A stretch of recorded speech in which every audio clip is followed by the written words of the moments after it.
Hey folks, welcome to another edition of Linderman Unleashed. I am glad to have you here. I am really glad to have you here for this Wednesday, the first inaugural edition of, I'm going to tell you what, this is great, New World Order Wednesday. You're going to love it. I've got Jeff Hayes on the program today, author of the new book, Rise of the New World Order, The Culling of Man.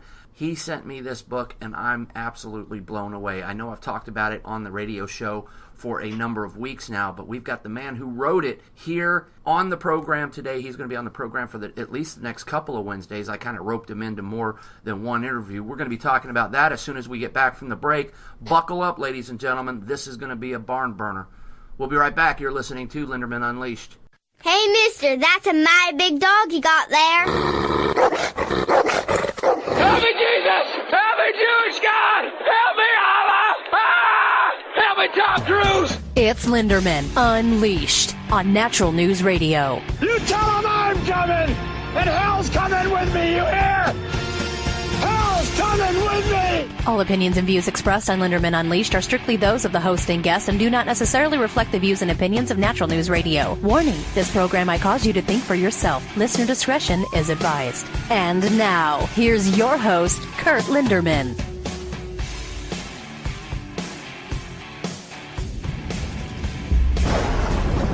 This is going to be the country or the conflict or the place that will define the Obama administration, what would it be? I think his task will be to develop an overall strategy for America in this period when really a new world order can be created. Books. There is very little call for the services of a librarian. Case in point, a minister. A minister would tell us that his function is that of preaching the word of God. And of course it follows that since the state has proven that there is no God, that would make the function of a minister somewhat academic as well. There is a God. You are in error, Mr. Wordsworth. There is no God. You cannot erase God with an edict. You are obsolete, Mr. Wordsworth. I am nothing more than a reminder to you that you cannot destroy truth. You're a bug, Mr. Wordsworth. I am a human being. I exist. And if I speak one thought aloud, that thought lives even after I'm shoveled into my grave. Delusions, Mr. Wordsworth. Delusions. A new world order. A new world order. A new world order.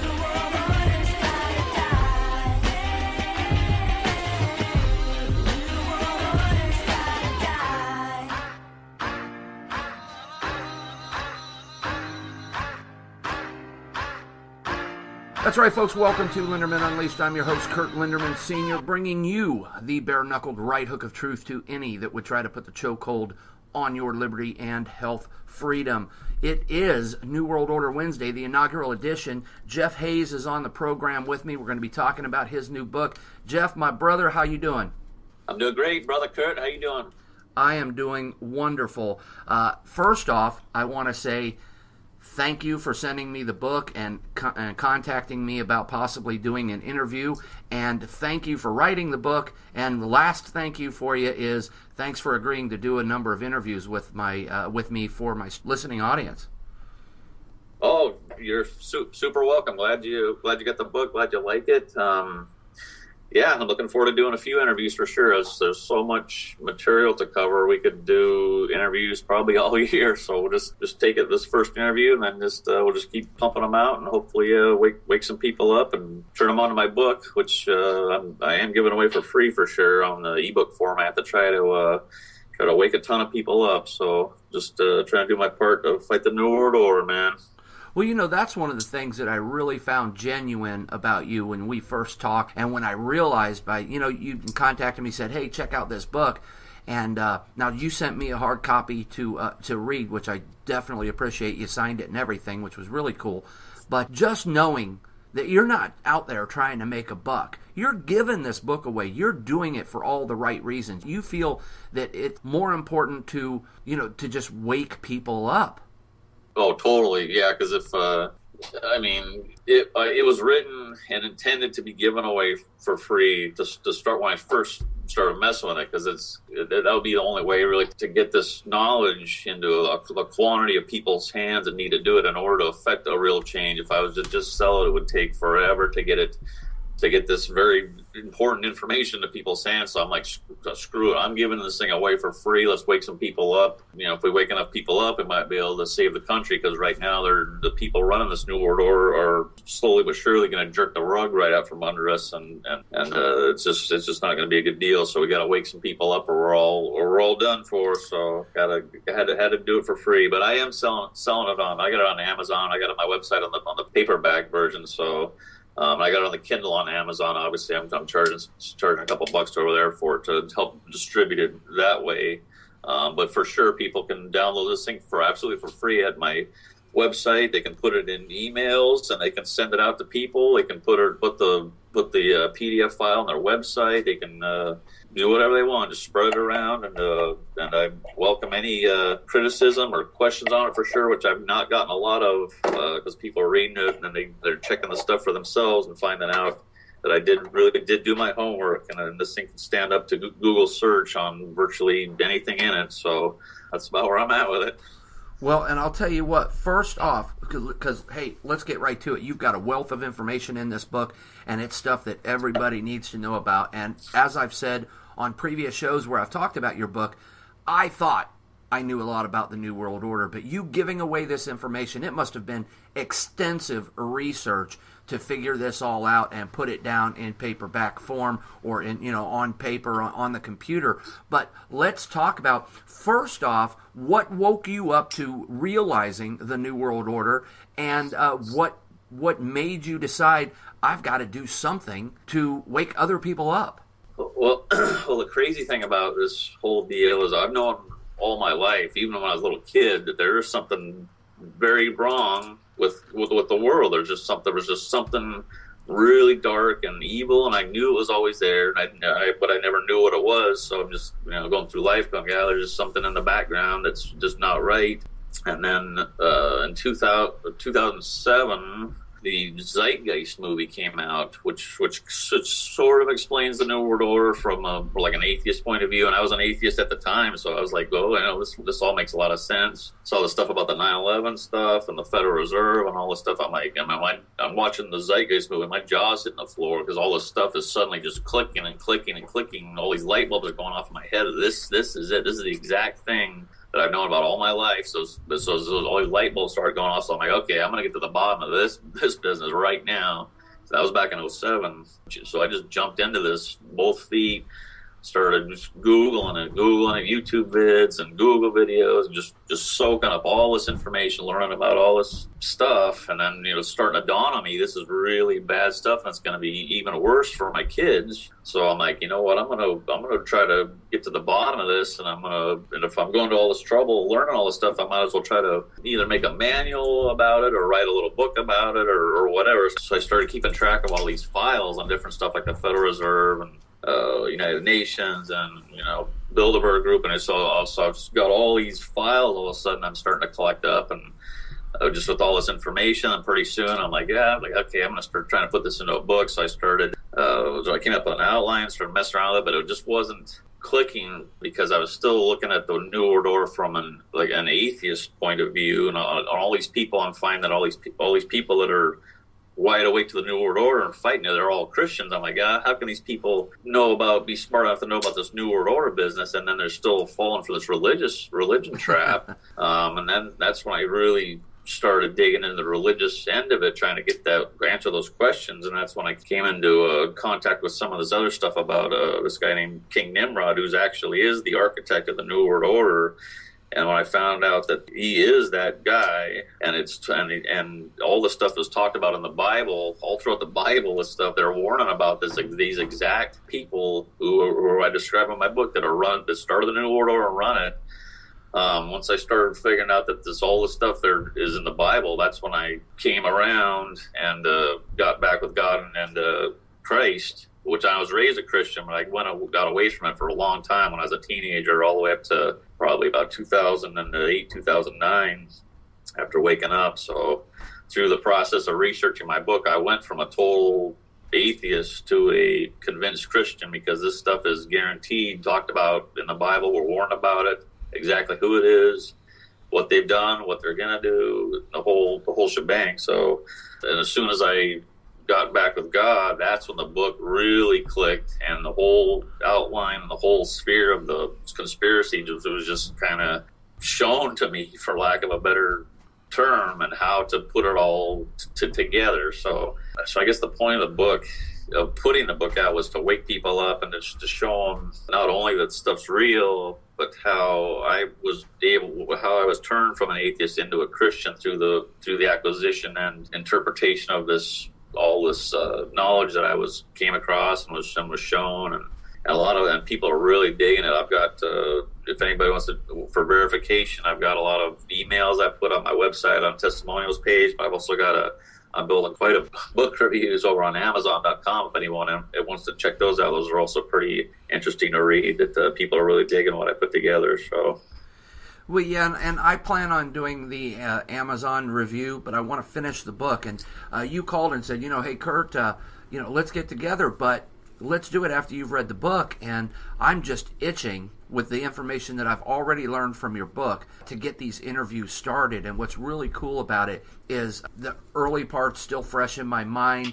Everybody that listens to the program knows I have to do research upon research for these shows. I'm on an hour a day, and I can't afford to look like an idiot not knowing what I'm talking about. So I spend a lot of time on medical journals and articles and things like that. So I have a very limited time where I can read for enjoyment. But I'm telling you what, this book, if you're awake, this is enjoyment. I haven't read a novel, and I can't tell you when, because I just don't have time. I'm trying to save the planet. But it's really great that you were raised Christian, but yet you kind of got away from it, but yet you say, as a young adult, you still knew that there was what you even described as dark and evil out there. And I think that's really where it really begins, is that whole fight, that time immemorial fight between good and evil. And I think there's some organizations out there within the New World Order, and actually the New World Order itself, that has that battle skewed a lot. And when we get back from the break, that's what I want to start talking about, is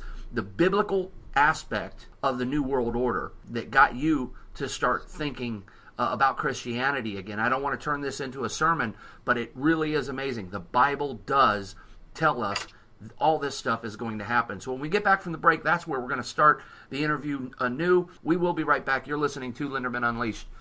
The health benefits of kombucha have been known for centuries. Kombucha promotes detoxification and immune system health, as well as boosting your energy levels. June is less known, in fact, very secretive, but equally important to great health. Kombucha and June teas aren't just tasty and good for you, they're actually considered to be a therapy for optimal health. These tea-based drinks can cost anywhere from $4 to $15 per bottle, and companies can't seem to keep them in stock. Kim's Kombucha and June Supply Company has just launched with the sole intention of making these incredible drinks available to you and your family. Why buy expensive bottles when you can brew these teas at home for a fraction of the cost? Kim's Kombucha and June Supply Company sells complete continuous brew systems as well as resupplies of Kim's exclusive blend of free trade organic teas, honey, and sugar. Order your continuous brew system today and start feeling better tomorrow. Visit kimskombucha.com today. Kim's Kombucha and June systems are sold exclusively through boxorganics.com. Hey, Doc, why don't you listen to Linderman Unleashed? You can't handle the truth!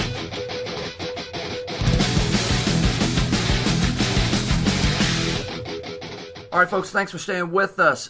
It is New World Order Wednesday. We're talking about the book, Rise of the New World Order, The Culling of Man by Jeff Hayes. And Jeff's on for the next couple of Wednesdays at least. He's here on the phone with us now, or I should say via Skype. And Jeff, let's talk about what you kind of briefly touched upon in the beginning of the program, King Nimrod. That blew me away. I had no idea about the biblical aspect of the New World Order. Yeah, the King Nimrod guy, he's in the Bible. He is told to us in the Bible that he's the great grandson of Noah. He's the founder of Babylon. He was responsible for building the Tower of Babel. A lot of people know about all that, but they don't know who this King Nimrod guy is. But if you look into him, you will find factually that all of our holidays that are supposedly Christian are all really based on this King Nimrod guy. And I'm talking Christmas, Easter, Valentine's Day, Lent, and Halloween at a minimum are all based factually on this one guy who is the architect of the New World Order.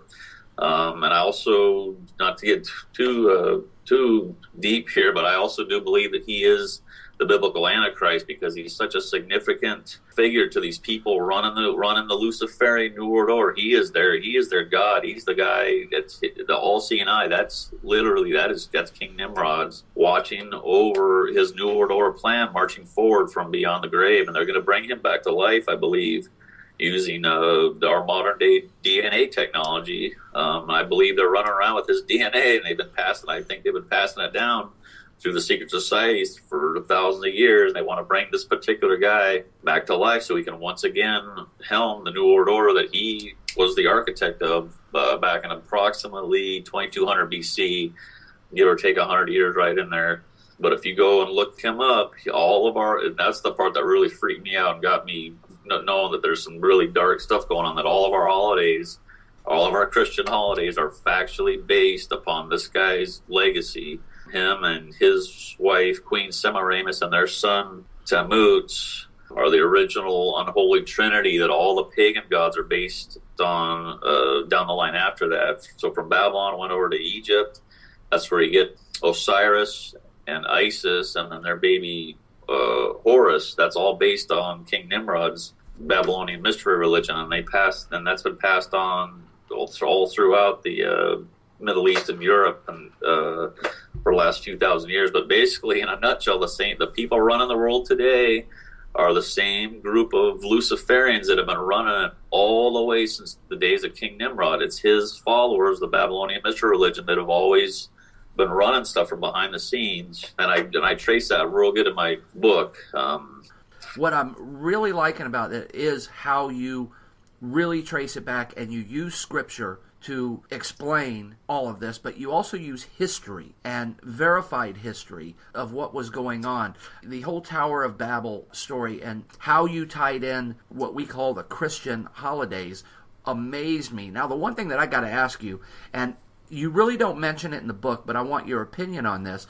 It got to the point when I was reading the book that I started feeling guilty, and of course it's right around Christmas time where I'm reading this book, and I started feeling guilty about having a Christmas tree in my house, and I started feeling guilty about celebrating Christmas and Valentine's Day, which I don't really, other than getting my wife a gift or something, but all these holidays, and I'm thinking, oh my God, this is all based on the Babylonian mystery religion.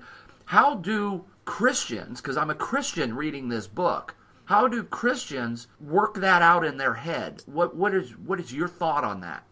It's a pretty treacherous slope to navigate for sure as a Christian, because all of those, they call them holidays, and that's short for holy days, and they should really be calling them unholy days. Now, it's not a bad thing to say as a Christian for sure, because we're just talking facts about this stuff here. Right. But all, Christmas, Easter, all this stuff you can totally Google this and trace this all back to this Babylonian mystery religion. But, when I was raised, Christmas, the tree, the presents, and all this stuff, so I'm still having if I was single, I would totally wash my hands of all the holiday stuff, absolutely, because we're told not to learn the ways of the pagan. That's a Bible quote, right? And that's all that stuff is all pagan rites, pagan ceremonies way back from King Nimrod. So I got to weigh it, like with my wife. She knows about this New World Order stuff. She doesn't want to know the nuts and bolts because it scares the crap out of her. Yeah. But, I got a 10-year-old and a 6-year-old little girls, and they're, before I woke up, we're doing Christmas and the tree. And so I still get, I still bite the bullet, get a tree to keep my wife happy and the kids and stuff. But I'm slowly trying to wean them off of that. So I don't know what would be less of a sin. It would be either to get divorced or to go along with the wife. You know what I mean? Yeah, I do hear you there, so man. I got to weigh that, man. So the one thing is, I don't want to spend too much time on one topic, because really what I want to do is whet the appetite of my listeners so that they go out there. It's free, for God's sake. All you got to do is look up the information. I'm going to have it. You'll be able to get the link to the book, the website, and the Facebook page during this show at LindermanUnleashed.com. I'll have all the links for you on today's show. but I want to get further on because really I want you to get the book to really learn a lot about this. But the one thing that Nimrod did, the culmination of the great plan, is the New World Order. And so let's talk a little bit about this great plan that Nimrod had that has been passed on since those biblical Old Testament times to really today.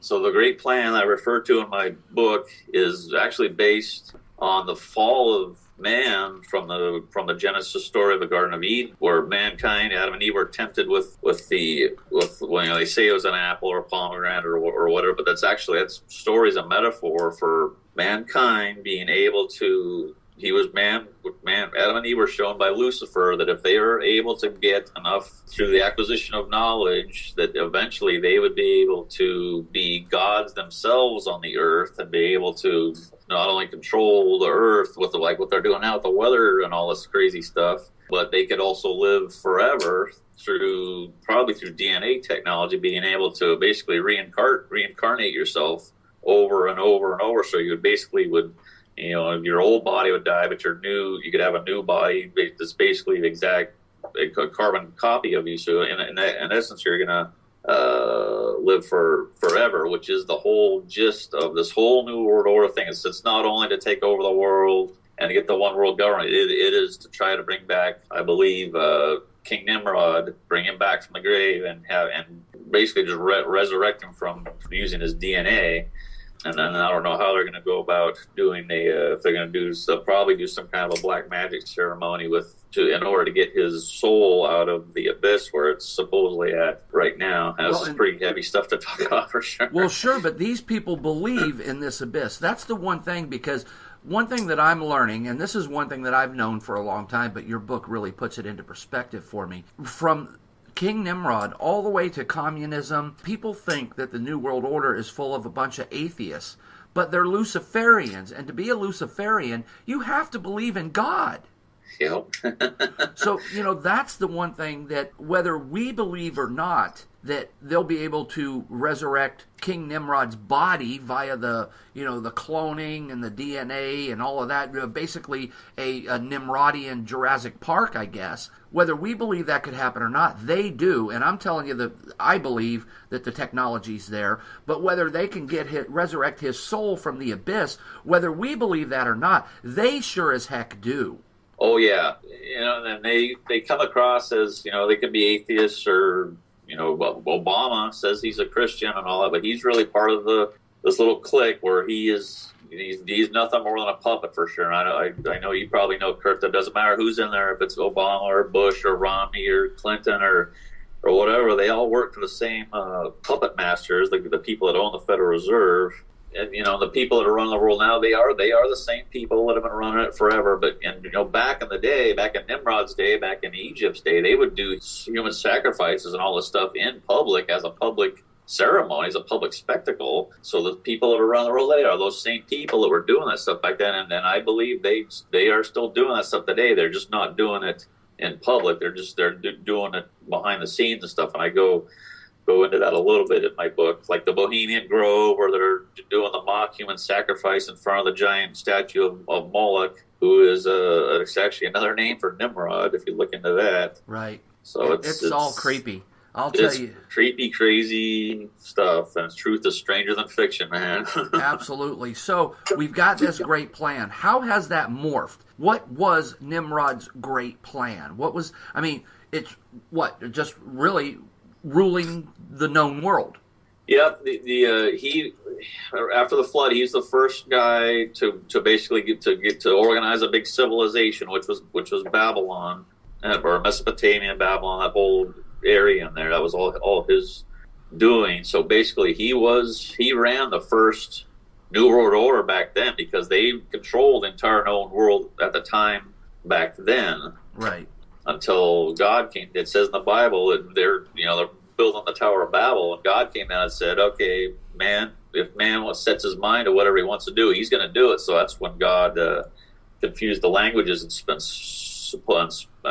all these different people took Nimrod's Babylonian mystery religion, spread it all over the world. Nimrod knew that eventually they would be able to have the technology to bring him back to life. Right. I go into that way more in my book, but I mean, all the pieces are coming together right now. The United Nations is the infant one world government. That's exactly what it is. It is a world government. That's what the United Nations is, and it was started and founded by the same people that own the Federal Reserve, the same people who are responsible for starting all these world wars, and it just on down the line. It's just the same. If you look into it, it's just the same group of people over and over and over doing all this stuff, and it's because that's what they're prophesized to do. But that's their calling. That's their belief system. That's exactly. They've been completely deceived that what they're doing is they will be somehow be rewarded in the next after they die. They're not going to go to hell. They're going to go to some other paradise with Lucifer or whatever they believe. Even with all I know, I don't even know exactly what they believe. All we can do is research and hypothesize. They don't call those things secret societies for nothing, for sure. Right. Well, I'll tell you what, we're going to have to take our last break. When we get back, we're going to be talking about some secret societies, starting off with some of the societies that you might not think are real secretive. Judaism, Roman Catholicism, and Mormonism. You're listening to Linderman Unleashed. The health benefits of kombucha have been known for centuries. Kombucha and June promotes detoxification and immune system health, as well as boosting your energy levels. Kombucha and June teas aren't just tasty and good for you, they're actually considered to be a therapy for optimal health. These tea-based drinks can cost anywhere from $4 to $10 per bottle, and companies can't seem to keep them in stock. Kim's Kombucha and June Supply Company was started with the sole intention of making these incredible drinks available to you and your family without the expense. Now you can brew these teas at home for a fraction of the cost. Kim's Kombucha and June Supply Company sells complete continuous brew systems for kombucha and June teas, as well as Kim's exclusive blend of free trade organic teas, honey, and sugar to continue brewing these healthy drinks. Order your continuous brew system today and start feeling better tomorrow. Visit kimskombucha.com today. Hey folks, it's Curt Linderman. There are some drawbacks to being the firebrand politically incorrect host that I am. One of those is trying to find potential advertisers with the balls to place their products and services on a program with the content that mine has. That's why I started the Linderman Unleashed store at lindermanunleashed.com. We're now selling Kim's Kombucha and June products exclusively at the LU shop, as well as an incredible line of hot tub enzymes that will allow your family to enjoy your hot tub without all of those nasty chemicals. I personally use this product. We're selling the Autism File magazine back issues and our very own Linderman Unleashed t-shirts that are guaranteed to fire up a debate. I have decided that listener support is the only way to continue to bring you the news and commentary that I do without worrying about an advertiser's panties getting in a bunch. So do me a favor and check out the Linderman Unleashed shop at lindermanunleashed.com today. Shop rabid, my friends. And now back to my daddy, Curt Linderman.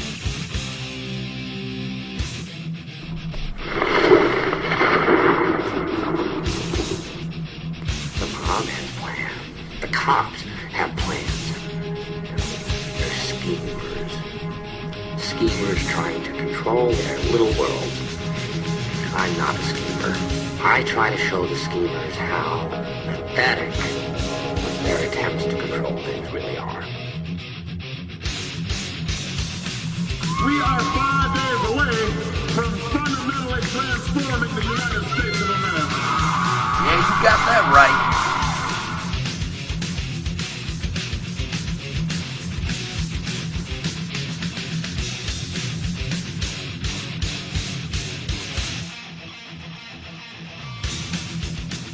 All right, folks, thanks for staying with us. It is New World Order Wednesday. I'm here with Jeff Hayes, author of the book Rise of the New World Order, The Culling of Man. Jeff, really, I believe that they've made their statements pretty well, that their belief, the New World Order's belief, is that Lucifer is the good guy and that God is the dark one, because God's the one that let us come down here on this planet and then gave us free will and pretty much let death come and all these tragedies and everything, and Lucifer saying, hey, come with me and you just have a good old time.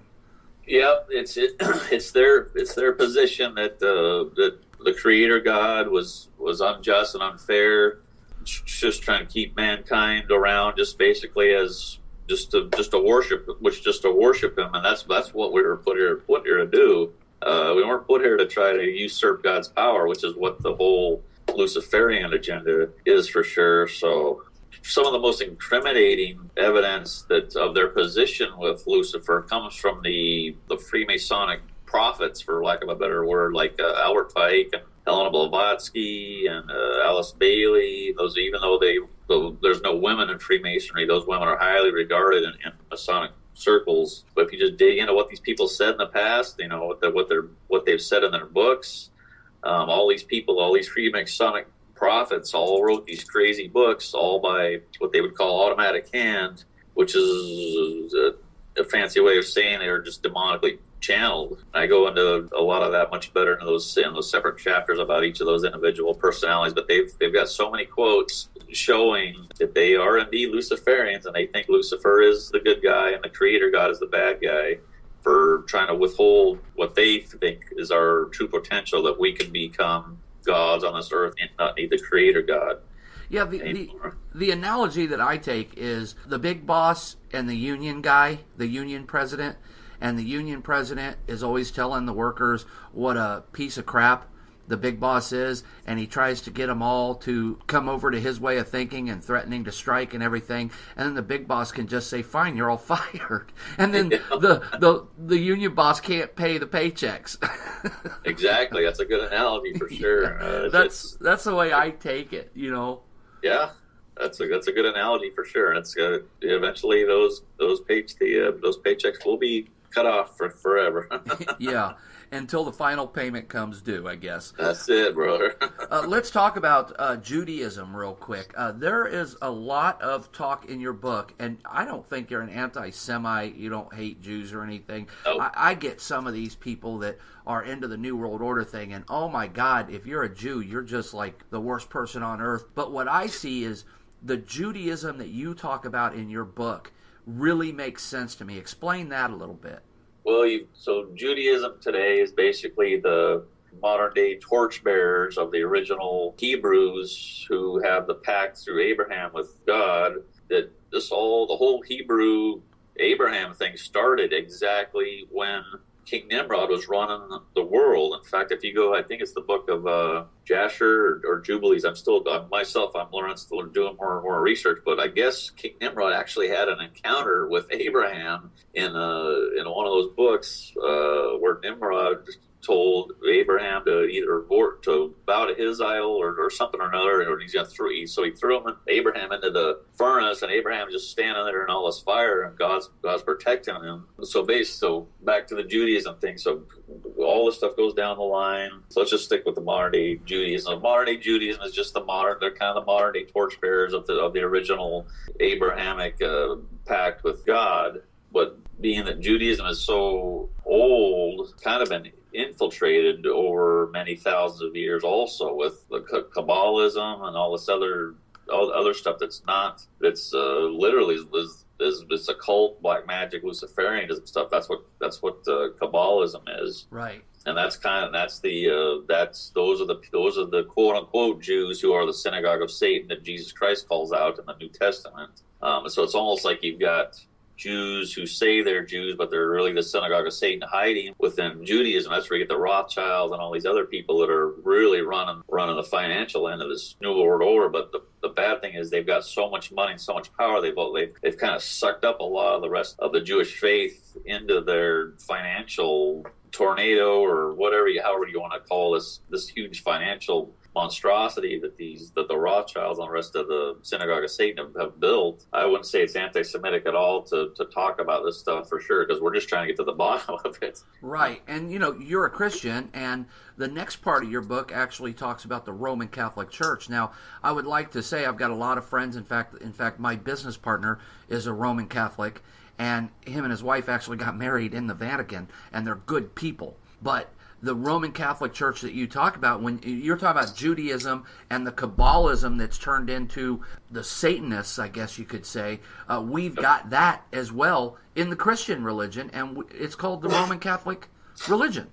Yep. In fact, get to the bottom of the Vatican and Roman Catholicism. After Christ died and Christianity kind of started to take off, the Roman Empire at the time was basically run by the New World Order crowd. The same people that are following the Babylonian mystery religion were running the Roman Empire at the time. That's where all their gods came from. All their pagan gods and all that stuff is all based. You can trace all that stuff back to Nimrod and his Babylonian mystery religion. Right. And so Christ came and went, and Christianity's kind of starting to take off. So these people running the New World Order at the time, they're like, we got to do something about this Christianity. It's starting to catch fire. So they started, obviously they're feeding. If anyone said they're a Christian, they're going to feed them to the lions. Well, eventually the lions, they can only eat so much.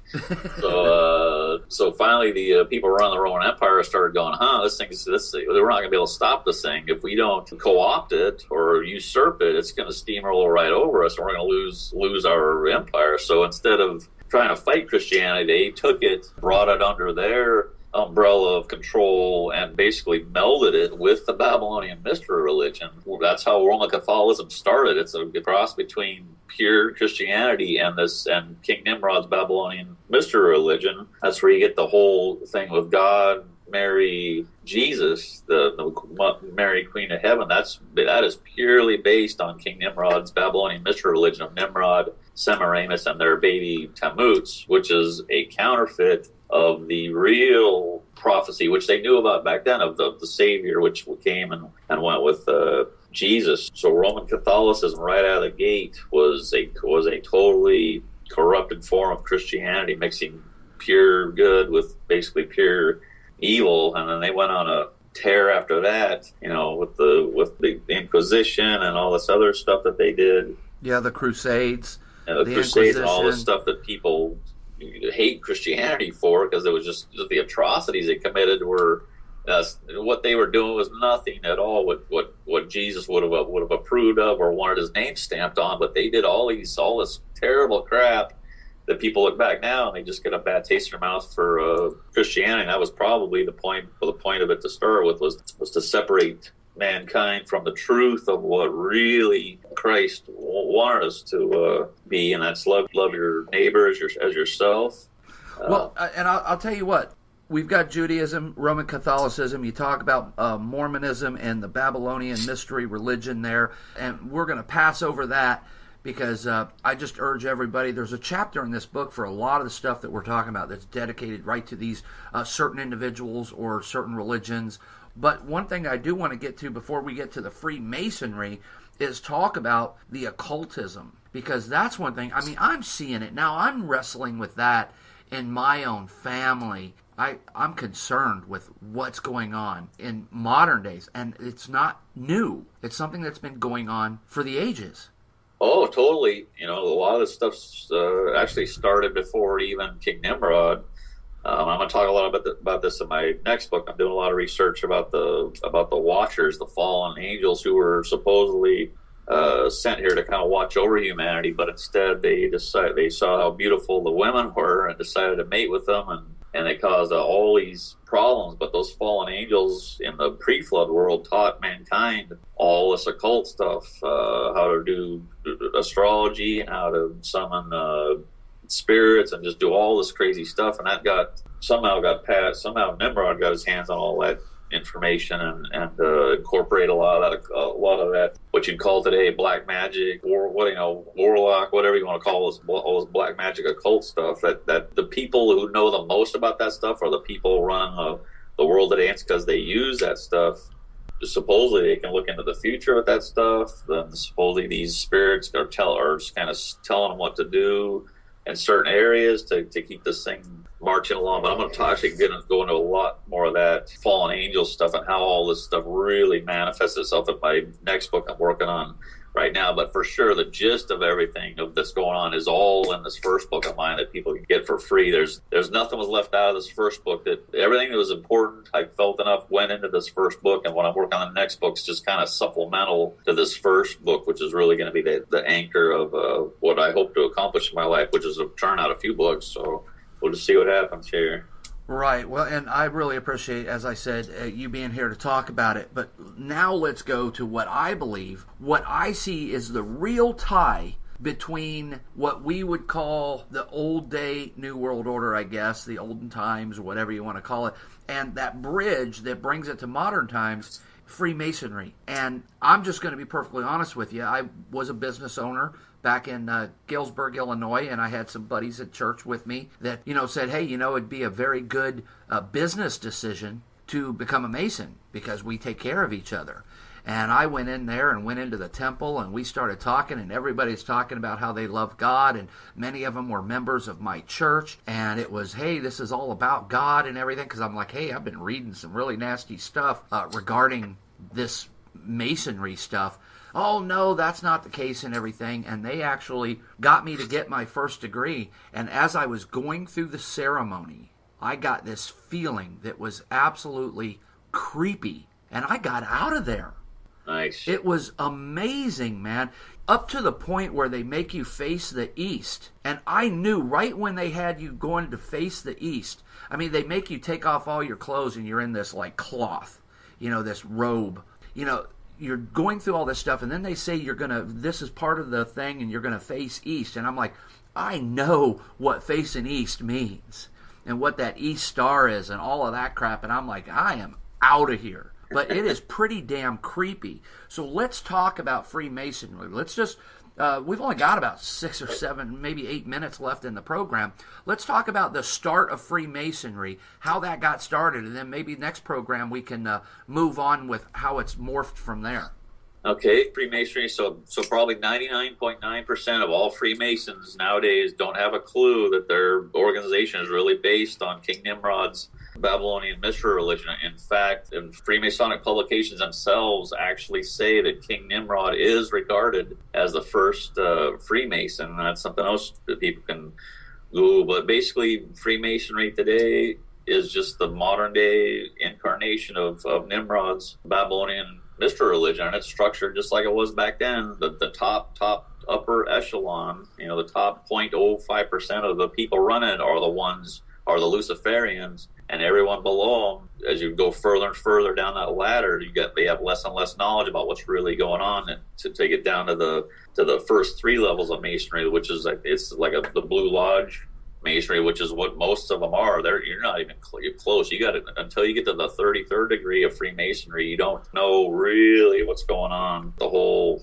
shebang. But Freemasonry just grew out of Rosicrucianism, which was the previous incarnation of the Babylonian mystery religion, and the one before that, a lot of people probably have heard of the Knights Templar, right? And they were on their way to taking over the world back then with that version of Nimrod's Babylonian mystery religion. But what the Catholic Church recognized that they finally recognized that we're getting way too much power, so they had to take it away from them. But throughout the last couple of thousand years, there's been a huge competition between what I would call the Synagogue of Satan / the Kabbalists. There's like a branch of that that started up the Knights Templar, but that in opposition to them, who are also Luciferians, though, are the people running the Vatican. So they have kind of been going back and forth at each other since Christ died over who was going to be leading this Luciferian plan. And they finally buried the hatchet. I can't remember. It was 10 years ago, 15 years ago. They buried the hatchet when the Vatican formally recognized the existence of Israel.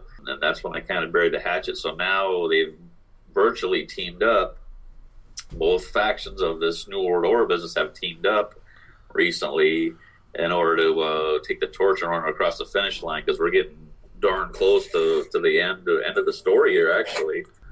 So back to Freemasonry. Hardly anybody in Freemasonry really knows the true intent of their organization to start with, and it's kind of like a good old boys club now. That's what people kind of think of it as. But at the top of it, the evil's there, and it permeates down through those layers. So if people are in Freemasonry, I would advise them to get out. Right. Yeah, absolutely.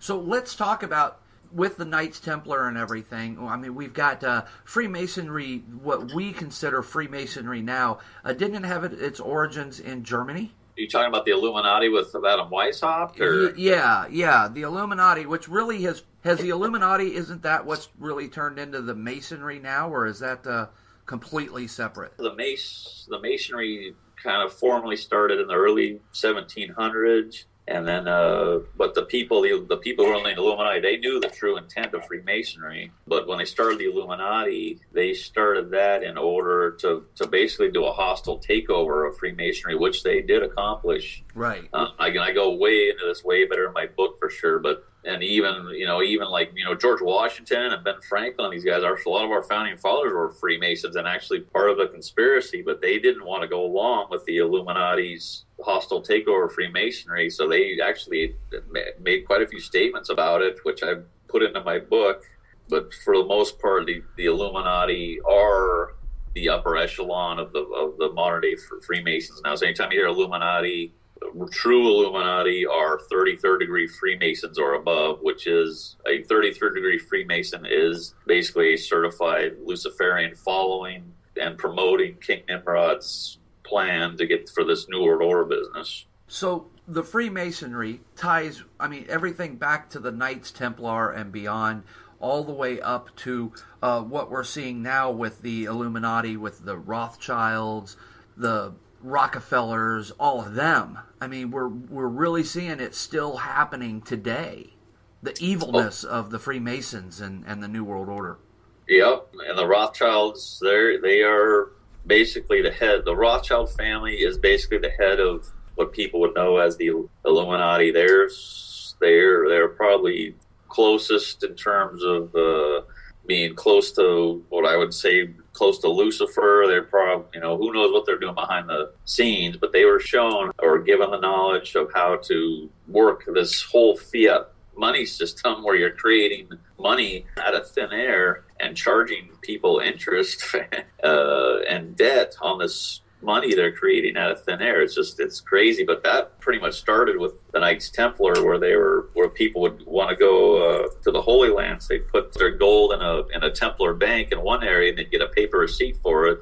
They'd make their journey, and they'd turn their paper receipt in, 500 miles later or whatever. But the Templars figured out that they could start printing receipts on gold that they didn't have. So they started printing up all these paper receipts way back then, back in the 1300s, whatever it was. They started buying up all this stuff and borrowed all of a sudden, it takes money to make money. All of a sudden they've got all this money at their disposal, and they immediately put it to work trying to take over Europe and the Middle East. And finally the Vatican saw it for what it was and stomped it out. So, right.